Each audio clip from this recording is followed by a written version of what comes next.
اعوذ باللہ من الشیطان الرجیم، بسم اللہ الرحمن الرحیم۔ آج کا ہمارا سوال ہے، اگر ہم سے کوئی گناہ ہو جائے لیکن پھر ہمیں ندامت ہو تو ہم کیا کریں؟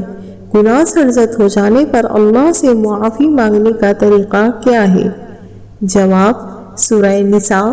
ترجمہ: اور جو شخص کوئی برا کام کرے یا اپنی جان پر ظلم کر بیٹھے پھر اللہ سے معافی مانگ لے تو وہ اللہ کو بہت بخشنے والا بڑا مہربان پائے گا۔ سورۃ المائدہ۔ ترجمہ: جو شخص اپنے گناہ کے بعد توبہ کر لے اور اصلاح کر لے تو اللہ تعالیٰ رحمت کے ساتھ اس کی طرف لوٹتا ہے۔ یقیناً اللہ تعالیٰ معاف فرمانے والا، مہربانی کرنے والا ہے۔ سورہ نحل۔ ترجمہ: تمہارا رب ایسا ہے کہ جن لوگوں نے نادانی میں برائی کا ارتکاب کر لیا اور اس کے بعد توبہ کر لی اور اپنی اصلاح کر لی تو ان سب باتوں کے بعد بھی تمہارا پروردگار بہت بخشنے والا بڑا مہربان ہے۔ سورۃ البقرہ۔ ترجمہ: ہاں وہ لوگ جنہوں نے توبہ کر لی ہو اور اپنی اصلاح کر لی ہو اور چھپائی ہوئی باتوں کو کھول کھول کر بیان کر دیا ہو تو میں ایسے لوگوں کی توبہ قبول کر لیتا ہوں اور میں توبہ قبول کرنے کا خوگر ہوں، یعنی بڑی رحمت والا ہوں۔ سورہ فرقان۔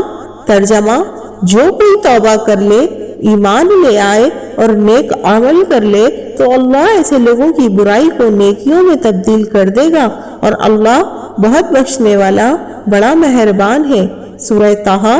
ترجمہ: اور یہ بھی حقیقت ہے کہ جو شخص توبہ کرے، ایمان لائے اور نیک عمل کرے پھر سیدھے راستے پر قائم رہے تو میں اس کے لیے بہت بخشنے والا بڑا مہربان ہوں۔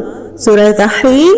ترجمہ: اے ایمان والو، اللہ کے حضور سچی خالص توبہ کرو، کچھ بعید نہیں کہ تمہارا پروردگار تمہاری برائیاں تم سے جھاڑ دے اور تمہیں ایسے باغات میں داخل کر دے جن کے نیچے نہریں بہتی ہیں۔ سورہ نساء۔